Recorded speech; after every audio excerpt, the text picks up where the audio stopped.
He thought it would be funny, asking the maid to play chess in front of everyone.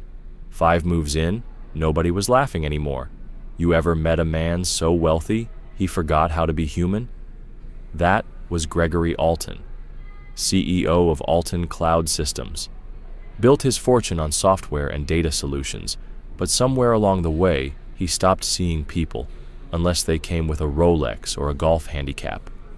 It was the first weekend of December, just outside Flagstaff, Arizona. Gregory's annual executive getaway, the kind where elite suits sip brandy by a fire and pretend to bond over trust exercises while mentally calculating stock projections. Gregory didn't believe in downtime. Every relaxing moment was really just another power play. This year, he'd outdone himself.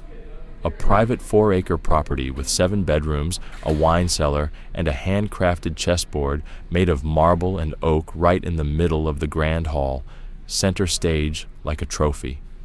By Friday night, the house filled up, top-tier execs, their polished spouses, and a few strategic guests from LA. He had the catering flown in from Dallas. Waiters wore tuxes. House staff faded into the background, just the way Gregory liked it. Camille R. Bennett wasn't part of the regular staff. She'd been hired last minute through a private agency. She was 51, calm, professional, and moved through the house like a whisper. Folded towels, cleared glasses, stayed out of sight. No one asked her name, except Janice Harper, the VP of Marketing, who once offered a polite compliment as Camille passed with hors d'oeuvres. Even that felt more like muscle memory than sincerity. By Saturday night, the wine was flowing, laughter louder. Gregory stood in the middle of the room with his glass and that smug half-smile. The conversation turned to strategy games. "Business is chess," he declared. "Make your move count. Make 'em sweat." People nodded. Of course they did. Then he strolled to that oversized chessboard, twirling a knight between his fingers. "Anyone brave enough to play?" he asked, scanning the crowd like a lion looking for prey. No one budged, and then he spotted Camille, quietly walking through the hall with a tray of glassware. "You," he said, loud enough to silence the room. Camille froze. "You play chess?" he asked with a smirk. She looked at the board, then back at him. "A little," she answered softly. "Don't be shy. Let's see what the help can do." A ripple of laughter, some awkward, some forced. Janice's expression tightened. Camille set down the tray, wiped her hands on her apron. "Sure," she said, calm, unshaken. "If you'd like a game, I'll join." Gregory clapped theatrically, pulled out a chair, and bowed like a host on a reality show. People gathered. Phones appeared. He played like he was swatting flies, fast, flashy, aggressive. Camille? She took her time, sat still, measured, focused. The energy in the room changed. Her stillness wasn't hesitation, it was power. What nobody there knew was this. Camille had played this game before, not just on a board, but in life. She didn't look like a chess master. Her uniform was simple, her shoes built for work, not attention. But her eyes, clear, observant, unshakable. Gregory leaned in, cracking his knuckles. "Don't worry, I'll go easy." Camille offered the faintest smile. "Please don't." Laughter again, though this time people weren't sure why. He opened with an aggressive pawn push. She countered. Quiet, methodical. By move 3, Gregory was narrating out loud, trying to control the room. "This is the Italian game," he bragged. "Textbook stuff." Camille didn't answer, just moved her knight with precision. The mood shifted. People leaned closer. Janice whispered, "She's not guessing. She's reading him." Gregory, sensing the crowd's attention slipping from him, tried to reassert dominance. "I once beat a hedge fund guy in 6 moves, he announced. Camille slid her bishop across the board. Clean, exact. "You sure you've only played a little?" he asked. "In college," she said. "Oh yeah? Where?" "Fisk." That landed. Fisk University. Renowned. Elite. historic. And suddenly, nobody was underestimating the Maid anymore. "You studied there?" Gregory asked, trying to sound casual now. "I did," Camille replied. "Computer science, full scholarship." Someone in the back quietly muttered, "Damn." Gregory blinked. He looked from her to the board. "And now, you clean houses?" Camille didn't flinch. "My mother got sick. I left before graduating to care for her. Never went back." She moved her knight again, quiet, solid, not flashy, but with precision that suddenly locked down Gregory's entire left flank. The room stilled. He scratched his chin, suddenly unsure of his next move. "You don't have to do something forever for it to matter," Camille said, calm as ever. Gregory stared at her. She wasn't posturing, wasn't performing, just speaking truth. And for the first time that weekend, nobody in the room said a word. Something was shifting, slow, deliberate, like the weight of the moment had finally caught up. He moved his queen, big, bold, a reclaiming gesture, but Camille answered effortlessly with a simple pawn. Precise. "You trap yourself when you don't respect the board," she said, barely above a whisper. That line hit harder than anything he'd said all night. Gregory leaned back with a strained laugh. "What is that? Sun Tzu?" Camille looked up, face unreadable. "No, my uncle.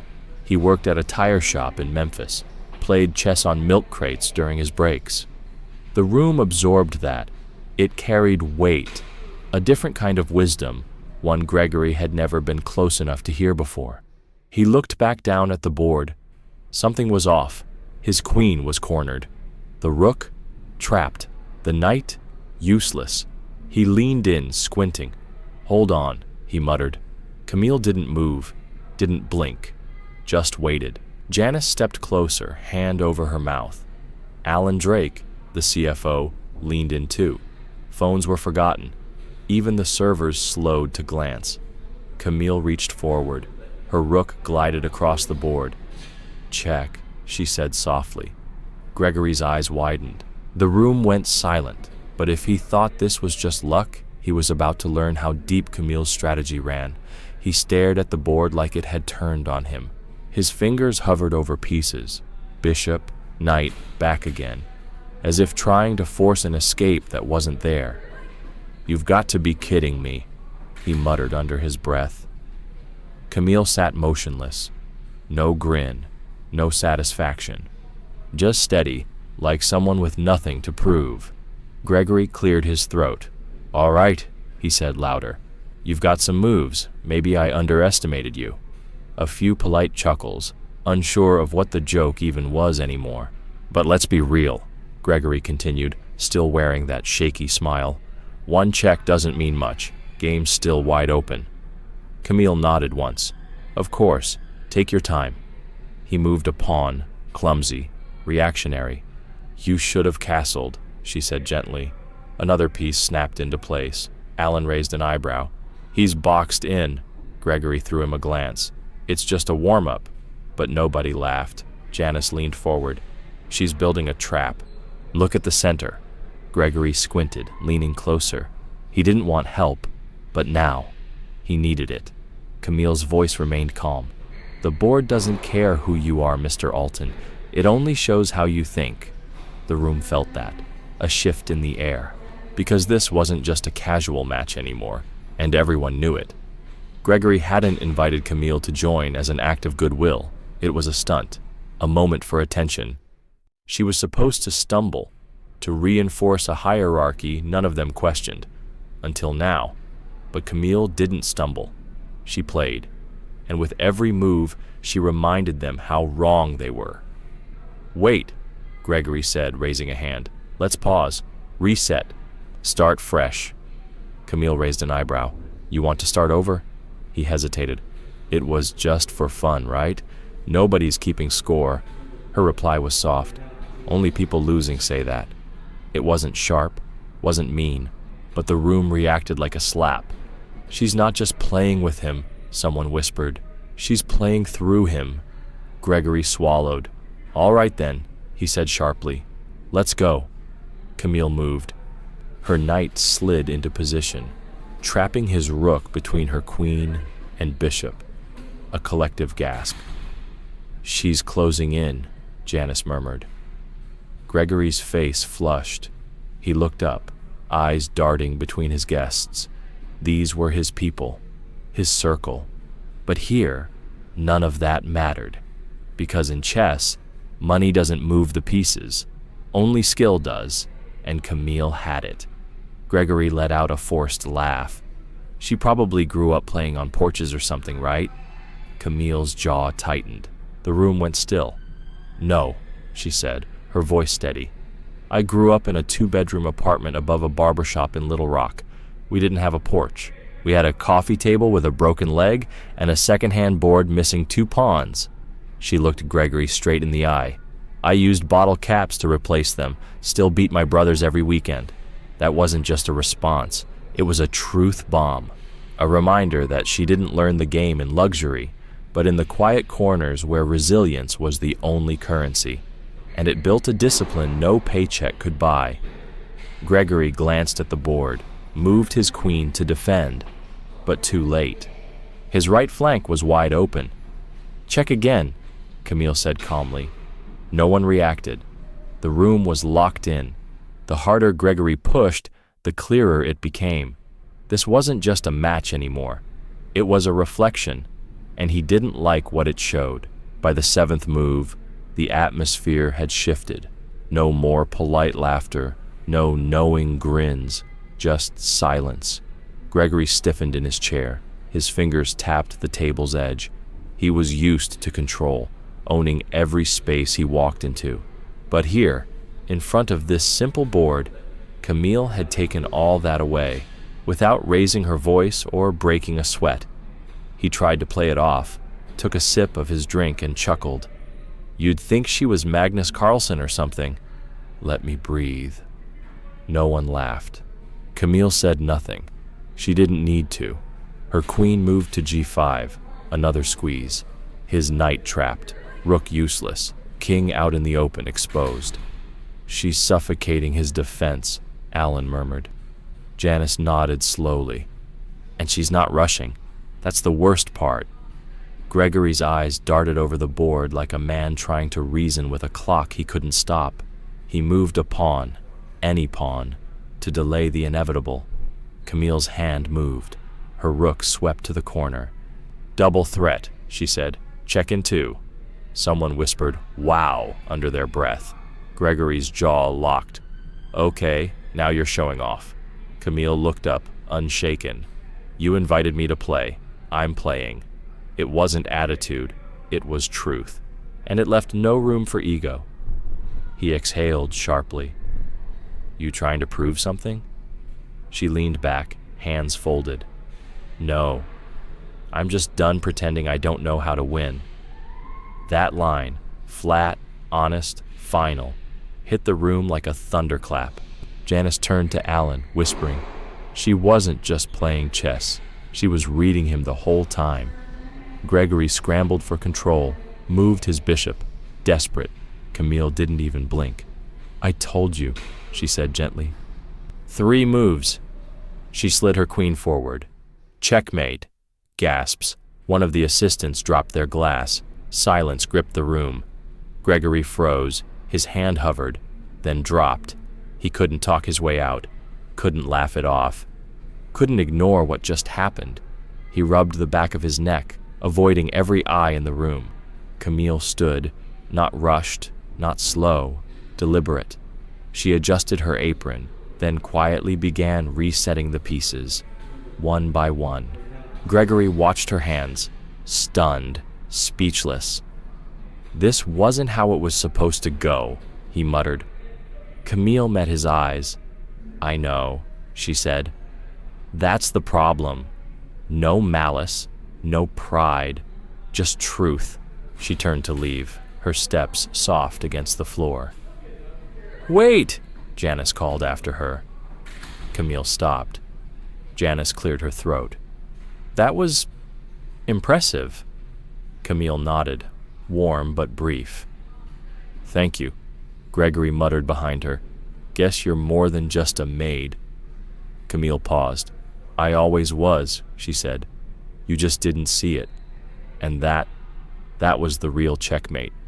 Not the final move, but the way Camille walked out, dignity intact, no need to prove anything, while the room sat in the echo of everything they'd missed. She returned to the kitchen as if nothing had happened. No victory lap, no dramatics, just quiet steps and presence. But the silence she left behind, it said more than any celebration ever could. Gregory stayed seated, elbows still on the table, drink untouched, staring down at the board like it had betrayed him. Finally, someone broke the silence. Janice turned to the group. You saw that, right? That wasn't just a game. Alan nodded slowly. He tried to use her. She didn't just win, she taught him something. Across the room, phones were down. Conversation softened. Power had shifted, and no one was ready. Jason, one of the youngest execs, fresh out of business school, shook his head in disbelief. That felt like a movie, he muttered. Like, that couldn't have been real.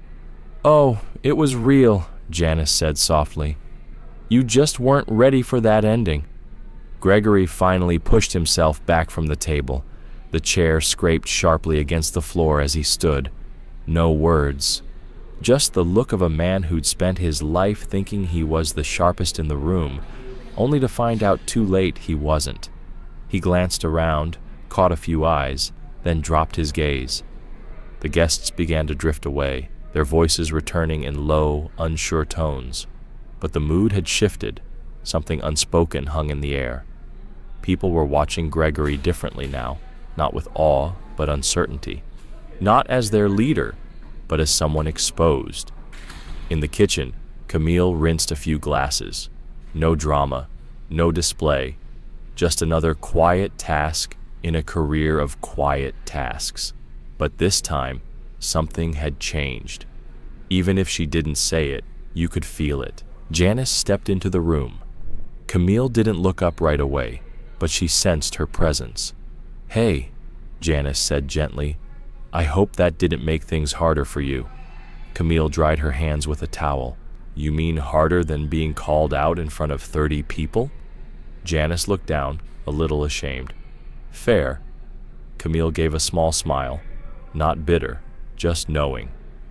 It's okay. I've been invisible in nicer rooms than that. Janice stepped closer. What you did out there, that was the most graceful thing I've seen in a long time. You didn't just win. You carried yourself with more class than half that room combined. Camille nodded. Thanks. Janice hesitated, then asked, Ever think about going back to school? I used to, Camille said, but sometimes life doesn't leave space for that. And one day, you realize what you had to give, you gave somewhere else. Janice didn't reply. She just stood there, quiet, respectful. Back in the living room, Gregory stood by the fireplace. He poured himself a drink, but didn't take a sip. His mind wasn't on the glass. His eyes wandered to the chessboard, pieces neatly reset. Camille had done that too, without being asked. He hadn't said thank you, and now, standing there, it hit him. It wasn't just a game he lost. He'd revealed something uncomfortable, not just to the room, but to himself. And for once he couldn't cover it with a joke. She hadn't yelled. She hadn't called him out. She hadn't needed to. Her clarity had done the work. He took a deep breath. For the first time in years, Gregory Alton felt small. But what lingered wasn't just the echo of a checkmate. It was the question circling in every mind in that room. What else have we missed, simply because we didn't bother to look? Sunday morning arrived with the smell of coffee and silence. The usual brunch chatter was gone. Around the long oak table, people picked at their food, eyes occasionally drifting to Gregory, who looked like he hadn't slept. Camille moved between tables, refilling cups. Same uniform, same steps, but now every eye followed her without needing a word. She had the room's attention. Alan finally broke the silence. "Hey Camille, you ever think of coaching chess?" She paused mid-pour. "Not really." He chuckled. "You should. I'd be first to sign up." At the end of the table, Gregory sat still, plate untouched. "Camille," he said suddenly. She turned, waiting. "I owe you an apology," he said. His voice wasn't loud. It was low, real. "What I did yesterday wasn't just a bad joke. It was disrespectful. I saw you working, thought I was being clever. I wasn't." Camille listened quietly. "I thought inviting you to play would be funny. I didn't expect you to, well, win." She answered gently. "You didn't respect the board, and you didn't respect me. That's what stung, not the joke, not even the assumptions. Just knowing I was never meant to be taken seriously." The room held its breath. Gregory nodded slowly. "You're right, and I've got a lot to rethink. I spent years telling myself I saw people clearly, but turns out I've been looking through them." Camille gave a small nod. "Seeing clearly starts with looking without judgment." Gregory looked like he had more to say, but couldn't quite find the words. He just nodded and sat down again. The table stayed silent for a beat longer. Then, slowly, conversation resumed. Softer, less performative, more human. Later, as guests packed their things and staff began to clean up, Janice caught Camille near the back stairwell. "I meant what I said yesterday," she told her. "You don't need applause. You've already earned something a lot more valuable." Camille raised an eyebrow. "And what exactly did I earn?" "Respect," Janice said. "Not the performative kind, the kind that changes how people carry themselves." Camille smiled faintly. "Maybe, but respect only matters if it changes behavior." Janice nodded. "Then I hope yesterday leaves a mark." Later that afternoon, as Camille was finishing up, loading towels into a linen cart, she sensed someone behind her. It was Gregory. He didn't say a word, just handed her a folded envelope and quietly walked away. She opened it once he was gone. Inside was a handwritten note. "You taught me more in 15 minutes than most consultants have in 15 months. You reminded me that power isn't in volume. It's in how well you listen. Thank you for playing the game, and for winning it with grace." Tucked beneath the note was a check, more zeros than she expected. Camille folded the note and the check, slipped them back into the envelope, tucked it into her apron, and went back to work. She didn't need the applause, because Camille had already won, and not just on the board. Her real victory was walking away, without needing to prove a thing. Some people play chess with pieces, others with poise, patience, and presence. By late afternoon, the estate began to empty. SUVs crunched down the gravel driveway. Luggage wheels echoed across stone floors. The laughter returned, but quieter now. Conversations resumed, but with more pauses. Camille stayed to help shut everything down. She wiped counters, checked rooms, straightened the throws in the sitting room. Same work, same rhythm. But something was different. Now, people stopped to thank her, not out of politeness, but with sincerity. As she cleaned the chess table one last time, she paused. The board was reset, the pieces in place, white and black, equal until the first move. She looked at the queen, the same piece that had cornered Gregory's king, dismantled his arrogance, and erased the smirks. No smile, no sigh. She simply set the queen upright, perfectly centered, then turned and walked away. Back in Flagstaff Monday morning, Gregory sat alone in his office. He didn't tell the story, didn't turn it into a punchline or a lesson in strategy. He just sat there, staring at a framed photo of his executive team, many of whom had watched him fall silent. He opened his laptop, pulled up the company's HR system. After a long pause, he typed, "Create initiative, professional development program for support staff. Include tuition reimbursement." Then he opened another tab and searched for local chess clubs in Phoenix. Not to win, just to learn. Camille never spoke about what happened that weekend. She didn't need to. The lesson wasn't in the story. It was in how she carried herself afterward. She still worked, still folded linens, still polished countertops, but the people around her, they saw her differently now. And maybe more importantly, they started seeing each other. That's the thing about chess. It reveals the truth. It strips away titles, ignores wealth, shrugs off assumptions. In the end, it's just two people, thinking, adapting, choosing. And maybe that's what life is too. It's not about how loud you are, how tailored your suit is, or how many people clap when you walk in. It's about how you move, with precision, with character, with quiet strength. Camille didn't need a degree on the wall to show she was smart. She didn't need a spotlight to prove she mattered. She just needed a moment. And when that moment came, she moved with absolute clarity, right past the noise, through the underestimation, and into a victory that needed no celebration. So now ask yourself this: how do you move when no one's watching? Because the game, it's already begun. And you might not even know who's sitting across from you, but if this story made you stop, even for a second, then hold on to that. Look closer, at the people you pass by, at the ones you think you've figured out. And when it's your turn to make a move, do it with humility. Because respect, it's not something you claim, it's something you earn. And often, it comes from the quietest player in the room.